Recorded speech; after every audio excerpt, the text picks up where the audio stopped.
Welcome to The Jump. I magically made it to the desk very quickly. I'm George Sedano. Today I'm joined by our senior writer for The Undefeated, Mark Spears, and our NBA insider, host of the Hoop Collective podcast and New York Times bestseller, Brian Windhorst. Some more of our friends will be stopping by a little later. But first, we begin with some comments from our pal Charles Barkley, who was very critical of the Clutch Sports Group in a recent interview in a local Philadelphia radio station, 97.5 The Fanatic. Here's what Chuck said on the Mike Missinelli show. Quote, "They just bully the league. A team or the league got to stand up to, wait a minute. I paid your guy. You can't bully me to trade him and me taking back some trash." So, Brian, what's your reaction to Charles's criticism? You know, I really like what Charles says a lot of the time, but didn't he demand a trade out of Philadelphia at one time in his career? This is really what Clutch Sports and Rich Paul do is they leverage the era that we're in. And the era that we're in enables star players to be able to force their way out of their situations basically whenever they want it. And if you're Ben Simmons, regardless of whether you have 1 year or 4 years left on your contract, and you watch Jimmy Butler force his way out of Minnesota a couple years ago, you watch Anthony Davis force his way out of New Orleans, you watch James Harden force his way out of Houston, they all got what they wanted. I think all of them right now are pretty darn happy with the decisions. Why wouldn't you force your way out of Philadelphia? And if Rich Paul can get that done, why wouldn't you go to Rich Paul to get it done? Ask Anthony Davis, who 18 months after Rich Paul demanded a trade for him out of New Orleans, had a ring, a 5-year max contract, and a beautiful lifestyle. Tell Anthony Davis Rich Paul doesn't do a good job. I realize it doesn't make everybody happy, but Rich Paul is doing what he has been enabled to do by the current conditions in the league. Man, I love Chuck, and I miss him, Brian. We haven't seen him in a long time. But Chuck, like, it's funny with a lot of these older players, they forget about the stuff they did. And Brian, you mentioned it. In '92, Chuck asked for a trade. He was unhappy about the Sixers not going to the playoffs, unhappy about his salary. And Jim Lyman, the former Sixers head coach, he was quoted as saying he didn't want to be here. That Sixers team didn't make the playoffs. Chuck got his trade. He went to Phoenix. And guess where he was? Like Anthony Davis was after he left New Orleans. He was in the finals with the Suns. So it all worked out for Charles. And look, Rich Paul isn't the first agent to force his agent into different circumstances, and he won't be the last.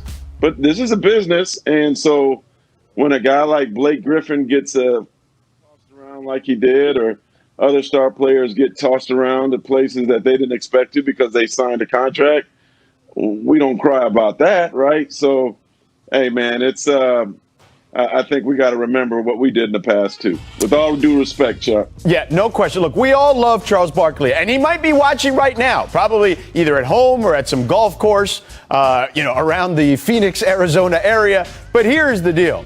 When this trade was made, because he specifically talked about Anthony Davis, there were a lot of people, okay, including people on this show, who said, wow, the Lakers got fleeced. So which is it? Did the Lakers get fleeced? Or did Anthony Davis, did they steal Anthony Davis? It can't be both. Now, I don't know where Charles landed on that particular commentary, but I know there were plenty of people with a lot of different takes when it came to that particular trade. And here's the other thing, okay?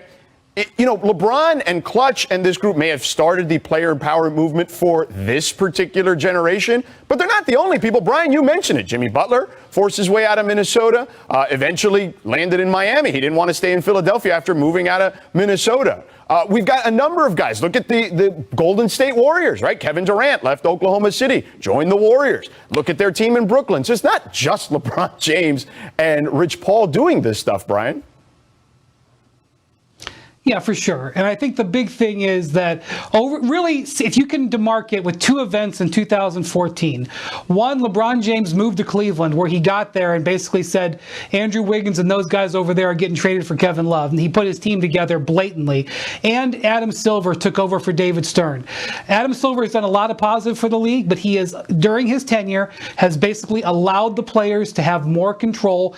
Unlike David Stern, who fought them at every turn, he has done it. And that really is the beginning of the player empowerment era, and it coincides with the growth of clutch sports, and I see no way that that's going to change anytime soon. And now, if you are a player who wants to alter his situation, you look at clutch, and that's why Zach LaVine going with clutch last week is a very interesting development as we look forward to the next 12 months in the NBA. No question about it. And, look, David Falk had a lot of power when he was a super agent in the NBA. Rich Paul is that guy right now. Chuck, look, when I go to Arizona, we'll have a drink and we can talk about this. Brian and Mark can come too. All right, let's move on to some Top golf. Public criticism. No golf. I don't golf anyway. Let's move on to some public criticism of LeBron James from a former opponent.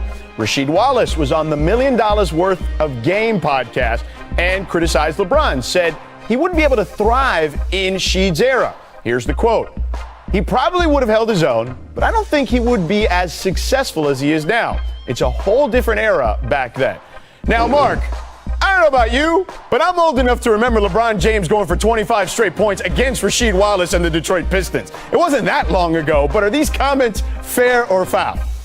I think they're foul. I'm trying to figure out this era that he's talking about, but I don't care if it's George Mikan's era, Bill Russell's era, Dr. J's era, Bird and Magic Johnson's era, Michael Jordan's era. There's no era that LeBron James wouldn't be dominant in. And I'm sure Brian Windhorst was at this game. I might have been. I'm trying to remember. But, yeah, I mean, I'm trying to figure out what this era is. He talking about high school, what college? Like, what era is he talking about? What do you think, B? The number of drives that I made up to Auburn Hills in my career, I can't even tell you. I don't miss it. The Pistons really did a great job with LeBron early in his career, especially when they had Ben Wallace next to Rasheed Wallace. But here's the thing. Obviously, this is low-hanging fruit. You can smash Rasheed for saying LeBron thrived against him personally. But I just don't think it's true at all, because in a way, the changes to the game have made LeBron sort of have to change his game and become more of an outside player, become more of a shooter. Back in this era that Rasheed's talking about, when LeBron could just use brute force, he was great. In fact, I know people may not remember this, but LeBron actually won a scoring title. And it happened in the era of bully ball against teams like the Pistons. And I'll go back to the player empowerment era. If that's also what he's referring to, when you didn't have clusters of super teams, LeBron probably would have been even more dominant because he wouldn't have had superstar teammates to depend on. So I actually really like Rasheed. I loved watching him play. I just don't think this comment holds water. And I think upon reflection, he'd have to agree with it too. Go ahead, Spears.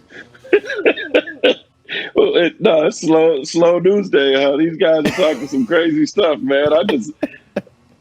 Hey, man, look. Based on what we're saying, I averaged 30 in college, man. Everybody forgets what they did, and it just. Oh boy, man! NBA, God bless it. It's fantastic. Oh, man. All right, let's get to the latest surrounding Ben Simmons and the Sixers. Keith Pompeo of the Philadelphia Inquirer reports that people in Simmons' camp are not inclined to help the Sixers find a trade partner for him. So, given the public criticism from Doc Rivers after the playoffs and how his name was in the James Harden trade talks last season, Mark Stein of the New York Times reports that the Cavs are one team that's interested in him. So, Brian, is there a chance for Simmons to repair his relationship in Philly? And if not, where do you think he could end up? Well, I've been around too long to say that there's never a chance of anything, but I would highly doubt it. One of the messages that Ben has sent back towards Philly is that it's not his job to fix his trade value. It's not his job to correct his trade value or raise his trade value. That is not something that is on the menu for him. And so with that out there, I don't think he's interested in coming in and trying to change the situation.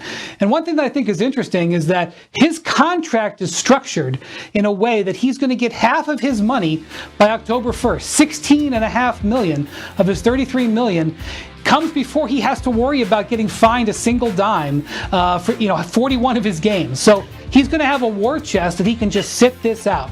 Now, I agree that the Cavaliers and other teams that are really interested in trading for a guy with 4 years left on their contract would be interested. That's also why you've heard a team like Minnesota and even potentially a team like San Antonio. These are organizations that typically don't do well in free agency, and so the idea of getting a star player under 4-year contract is very attractive. But Ben's value is so low right now, and the expectations of Daryl Morey on a trade are so high, we just are not in a trade zone for any team at this moment. Well, I keep hearing California, California, California. That's where Ben would love to be. I mean, obviously, he's not in control of this. He doesn't have a no-trade clause, so the Sixers can do whatever they want. You know, I'm going to throw a dark horse in there that I think really should make a run at Ben. And don't laugh. You ready for it? Uh-oh. Sacramento Kings. Whoa! There's this all-star or this Hall of Famer that's going in on Saturday named Chris Webber. When he got traded to Sacramento, they, rolled the dice, did something against the grain, tried something different. He did not want to be there, but he got there. He saw the young pieces. He saw the love when he got to town, and there's not many places that are going to love you more than Kings fans will, who are as thirsty as can be. And if I'm their people, man, it's time for the Kings to do something different. You got De'Aaron Fox. You got Halliburton. You got some young pieces in Buddy Hield to trade. Swing for the fences. Try. You're in that Pacific Division. You haven't been to the playoffs since 2006. Do it, man. Like, just say those two superstars in the backcourt are off limits. Everybody else, like, they have an opportunity where everybody is, like, mad at Morey and doesn't want to do it. Kings got to do something, man. Because I think if they continue to run in quicksand and stay in the same spot, then a guy like De'Aaron Fox, I'm worried for him that next season he's going to raise his hand and say, all right, Vivek, I've had enough, man. I tried. I've been here for 5 years, whatever. It's time for me to go. So I think it's time for the Sacramento Kings to make a move just like they did with Chris Webber about 2 decades ago.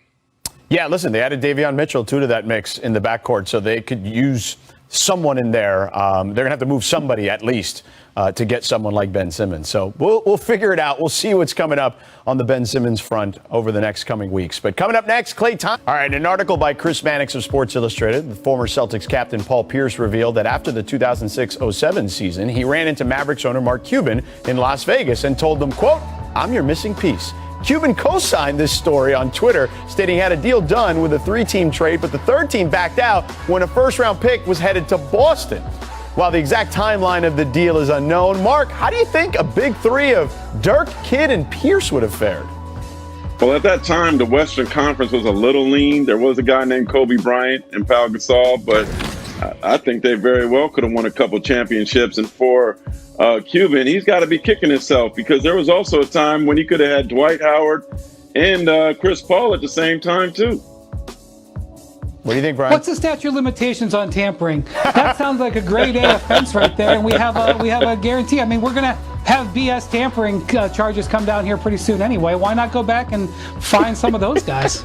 Osgold Onwude joins us here on the show. Make Swole Patrol. So De'Aaron Fox posted this pic earlier this week of him in the gym. People joked on social media about him getting drug tested, and then he did. Meanwhile, in Boston, Jason Buff Tatum, also looking swole here. Yeah, guys are in the weight room right now, but the feds are watching, it seems. I know. Well, look, this happened to Alex Caruso a couple years ago. You remember he was talking about being swole, and then he got drug tested right away. Keep your muscles off the gram. If you do that, then they ain't knocking at your door. That's how this is going to work. Secret muscles, undercover muscles. Yeah, let people find out later. Miss Rhythm. Richard Jefferson ran into a famous TikToker named Happy Kelly, and Richard learned a new dance. So, Roz, is Richard a future TikTok star here? The answer is no. But actually, I'm kind of here for the entertainment. I don't even need him to be good. I mean, he's clearly the rhythm is not bad. Yeah, he's clearly not. And by the way, we are thankful to help you end the national nightmare of Richard Jefferson hosting this show as we are here today. So anyway. We got a real pro in. Yeah. Well, Thank you, George. Maybe that's what he was busy doing, since he's not here today. So I'm curious. Does he have a TikTok I'd follow? Probably not. I would. He doesn't care about anyone other than Richard Jefferson. That's how Richard Jefferson rolls. I'm going to tell him you said that. No, you can tell him because he heard it. I'm sure he did. And he knows I love him. Make nuptials. Dame Lillard tied the knot this past weekend. Congratulations to this beautiful couple. Yes, to his longtime sweetheart Kayla. It was a huge wedding with guests like Draymond Green, Bradley Beal, Snoop Dogg, and Common. He had 4 outfit changes. Okay, you better live your best life. There you go. So, Roz, was this the event of the summer? I mean, Snoop Dogg performed, Tevin Campbell. It was Dame Chella. Like, I wish I could have bought a festival concert ticket and been there. Okay, Draymond. It was the must-see wedding of the summer. I mean, because Danny Green had a pretty epic wedding too. Oh yeah? Yeah. No, I mean it was all over social media. I didn't see it. I didn't see Danny Green. I saw this one because I follow my man Chris Haynes from Yahoo, and he was posting all these pictures there at the wedding. So anyway, you're not an insider until you are invited to the wedding. There you go. There you go. Welcome back to the Jump. Roz Goldon-Wude here. Let's talk a little Klay Thompson with you. So Klay's on target to return this season from his torn Achilles, possibly around Christmas time. We've seen Klay working out on his Instagram, speaking of Instagram, and even showing up at a baseball game with E40 this weekend. So, Roz, when Klay does return, what's the thing that you need to see from him on the court after missing these last couple of seasons? Well, it's been 2 years, so I think also for Warriors fans in the basketball world, there's a little bit of setting expectations that would be helpful.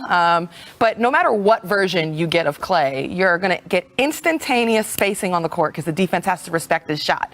The good news is that, his offense wasn't necessarily ever about incredible athleticism and explosion. It was more about his movement without the ball. Klay Thompson will go down as one of the greatest shooters of all time. He should go down as one of the greatest movers without the ball of all time. In transition, constantly running and hunting his shot in the half-court set, making the right reads for a catch and shoot, a curl because the defense is on his back, or a pull-up jumper.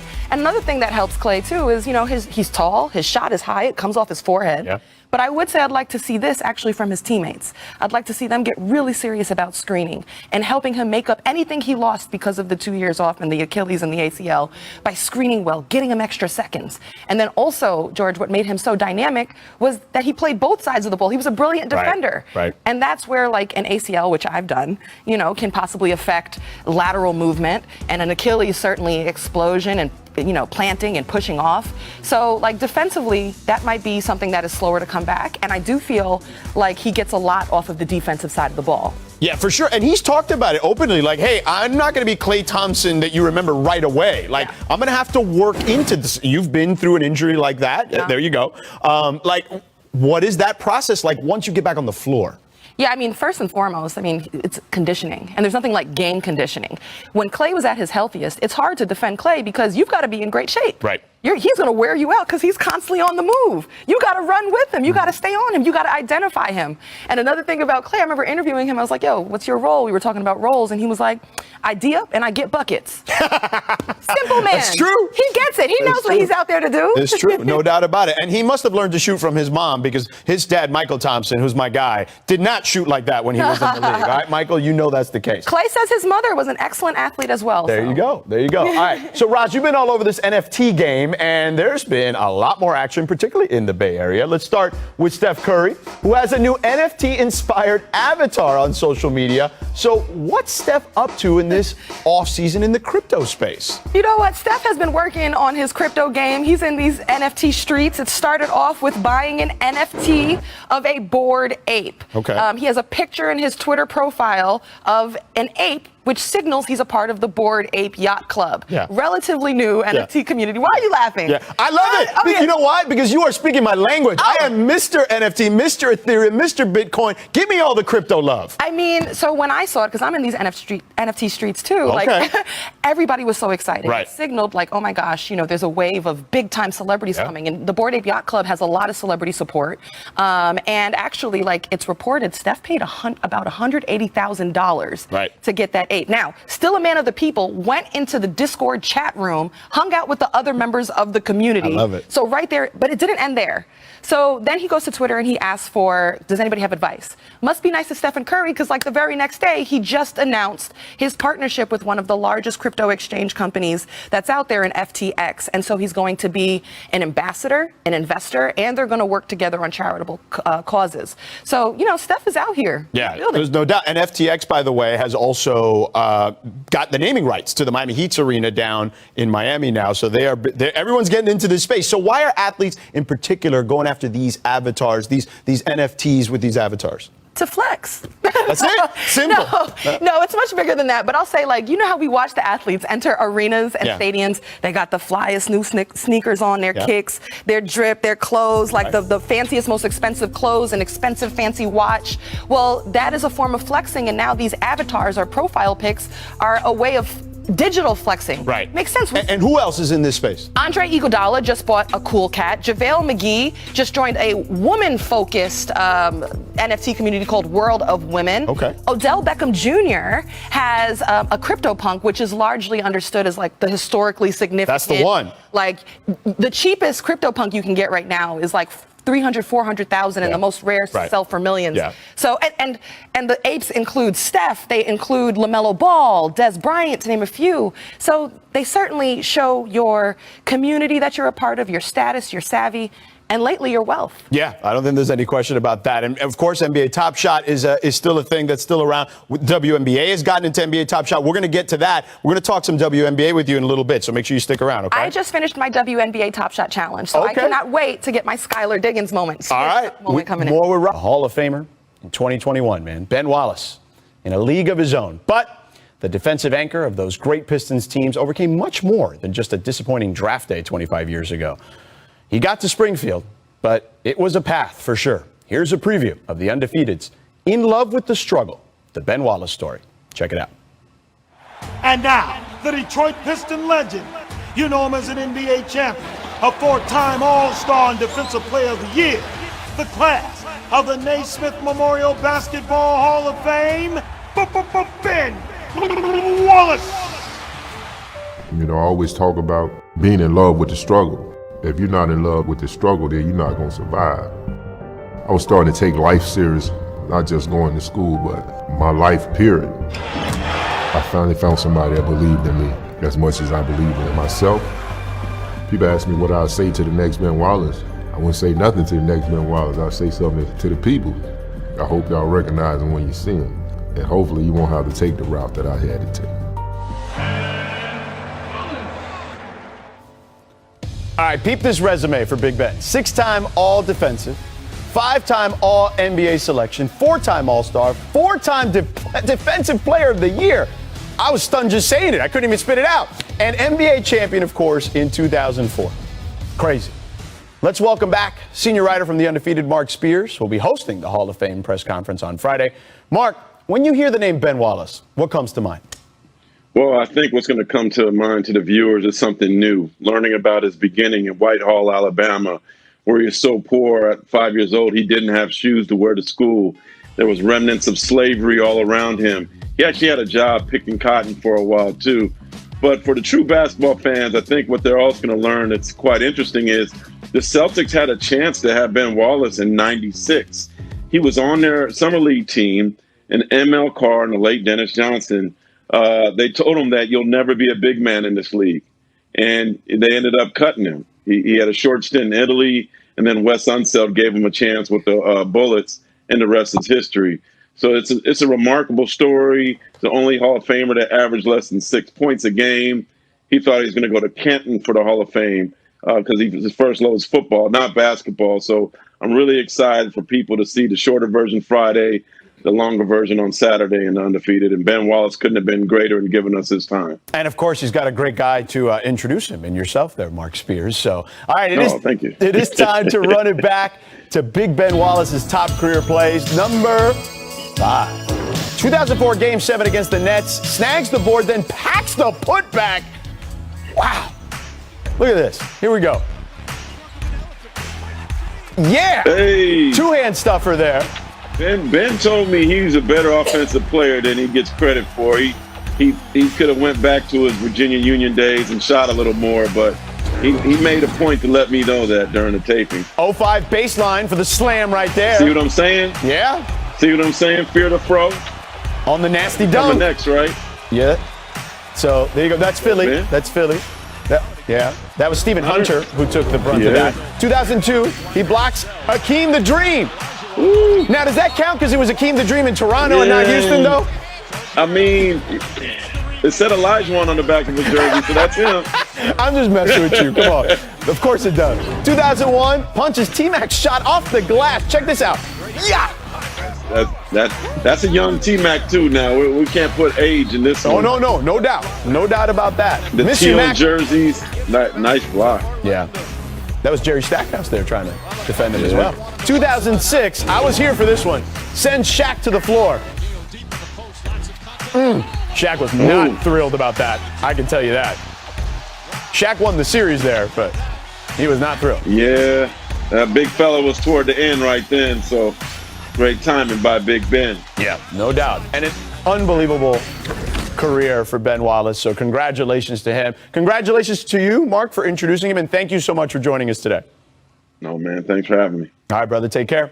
All right, shifting gears now to the WNBA, and in order to do so, we bring back Raz Goldenwude here. So the WNBA, Raz, 25 years old. Okay, so none of that. And to commemorate, the league released their list of the top 25 players in league history. They began with 72 nominees chosen based on factors like on-court performance, ability, leadership, sportsmanship, and community service. Votes from a panel of media and women's basketball advocates decided the W25. So let's take a look at the list. Here we go. So, Raz, they've narrowed it down to the 25 that you see here. But I want to know from you how they ended up getting to this particular place, and then who is your GOAT? I'm gonna put you on the spot. That's the second question. But tell us about how this list was put together. Oh, I gotta go. I'm not afraid to speak my truth. Okay. Speak my personal truth on this. But I'll first start with the making of the list. You know, if you compare it even to the men's side, I mean, you talk about GOAT, it's largely dominated by two names. Are you an MJ guy or are you a Bron guy? Right. You know, there's a few other names, but it's very much a two-sided argument. When you talk about the WNBA GOAT, there's arguments which really makes this a fascinating discussion, and very cool that as the WNBA is doing this in season 25, this is a great way to celebrate, No doubt. you know, the great legends of this league. So the people who narrowed down 72 to 25 are select media members, pioneers of the game. Now that we got that listed at 25, you know who gets to decide the vote? Who? The GOAT? The fans. Oh! So the fans, so, you know, you better get this right, fans. But It's on you, okay? But basically, just so y'all know, you have until September 19th to vote. You can do it on Twitter, the WNBA app, or on the WNBA.com. But it's going to come down to that. I want to ask you really quick. Okay. The WNBA's GOAT, you know, typically when we have a GOAT conversation, it's very much about what happened on the court. Right. This also includes like impact Community off of it. service, right, things like that. And that's controversial on both sides. Yeah. Like, what do you think? Should I it be mean, on court only? I mean, look, I do think that when you talk about a league of women, like, and breaking barriers, I do think it matters to have community service and that kind of aspect into the equation. So, can I give you my GOAT, or do you want to go first? I'm going to put you on the spot first. Who's your GOAT?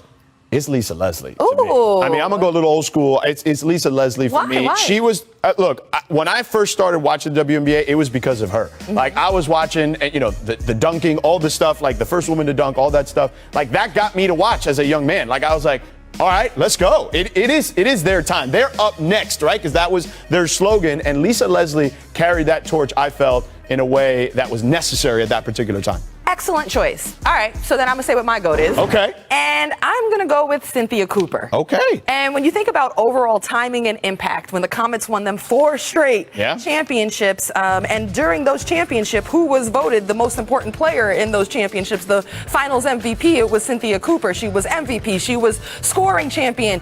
And also, it's not just about accolades and stats. It's what the player made you feel. It's an emotional response. Yeah. And Cynthia Cooper absolutely was integral to getting the league off the ground and getting people excited about it.